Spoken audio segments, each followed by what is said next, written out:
Jungle Jim's International Grocery Store. Two locations.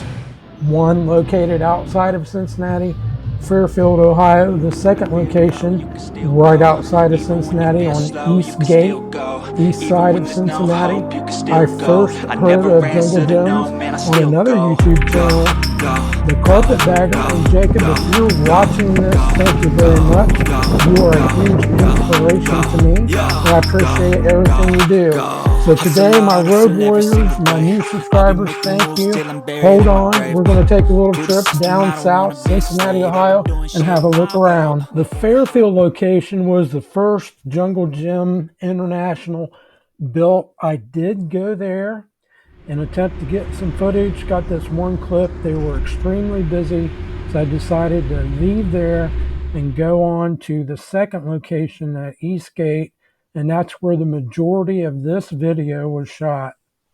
So before we get into my analysis, my first take, my summary of this place, share a little bit about myself. I have been in the grocery business for a little over 40 years, which tells you I'm not a youngster anymore.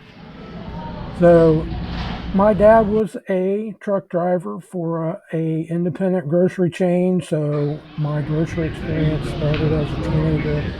I went on to work in a frozen food, refrigerated food warehouse, loaded trucks, picked orders, became a truck driver myself, did merchandising for some major chains, sales rep. Now I work at store level. I've been doing that for some 26 years.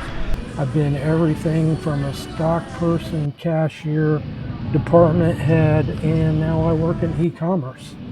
So that will all influence my take on this place.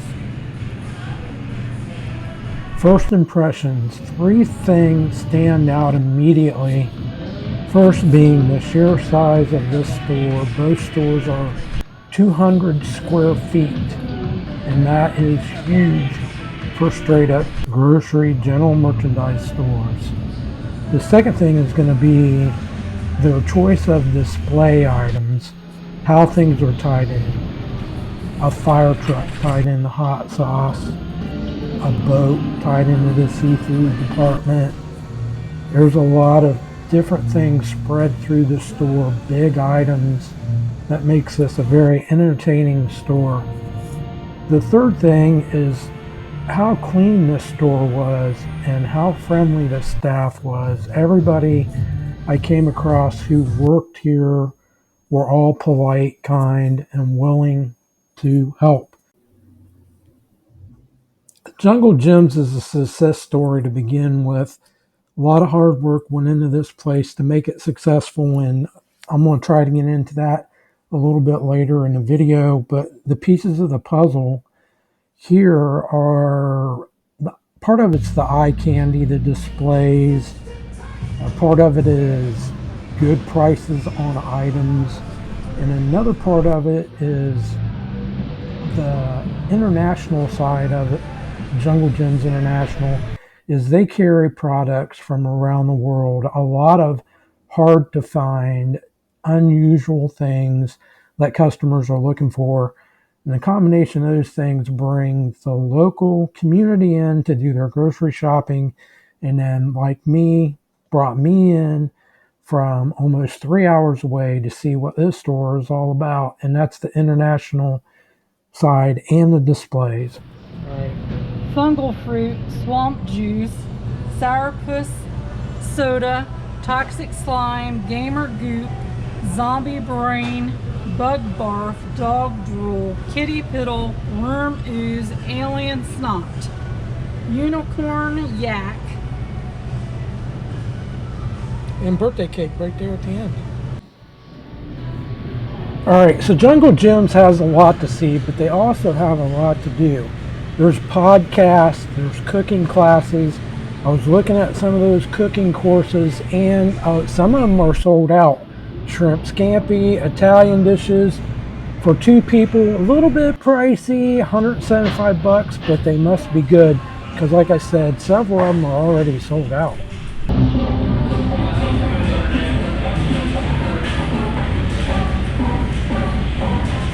Hello to Tony Orange and all my friends.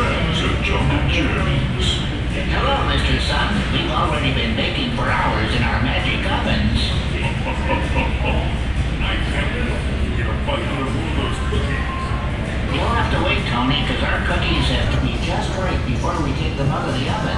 Everyone likes cookies that are warm and delicious. Warm and delicious? Sounds like my 2 scoops of raisins.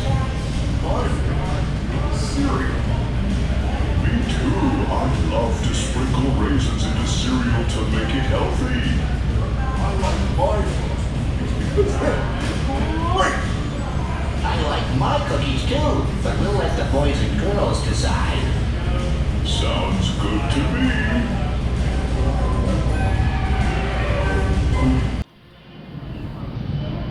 Who is the creator of Jungle Gyms? Or a better question, who is Jungle Jim? James O. Bonamino was born in 1949, lived in Lorain, Ohio, and he was from a hard-working family. His father was a steel worker. His mother was a housewife, and for a while was a door-to-door saleswoman. By the time James was 6, he was working doing odd jobs for his neighbors. By the time he was 13, he was collecting golf balls from a local golf course to resell them. In high school, he washed cars and trucks for the Ohio Edison Company. By the time James was 19, he bought a 1948 milk truck for $50, worked out a deal to sell purses, pillows, and carpet remnants. James had become a garage sale on wheels. After selling purses for a while, James felt that selling produce might be easier. He tried to do everything right, buying directly from farmers, had a stand on a corner. The customers kept passing him by and stopping at a stand a little further down the road. Sometimes we all just need to catch a break. One of James' breaks came when a local farmer called him and offered to sell him 45,000 pounds of white potatoes for $150. The potatoes had been rejected from a potato chip factory. James thought quick and said, "Yeah, if I can use your truck for the weekend." James divided those potatoes up into 20-pound bags that he sold for 75 cents each. It was the beginning of a successful produce stand, but James would need things to go his way many times after this.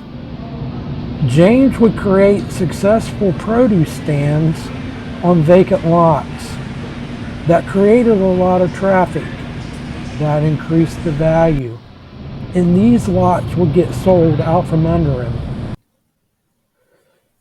In 1974, James found land that he wanted to purchase.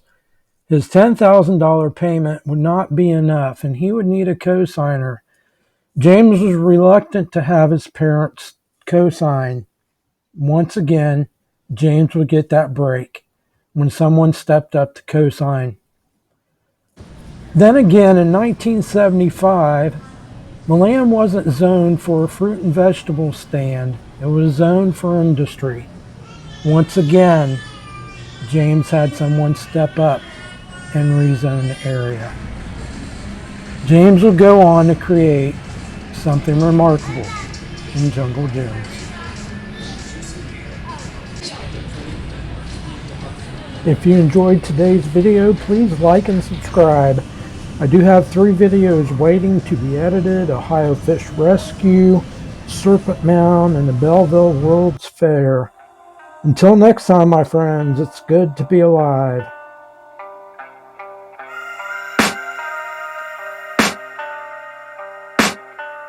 I can hear the demons call when they do what they do, and now I feel like taking off, find a place with a view. The pain is never gonna stop if it's controlling you. I know the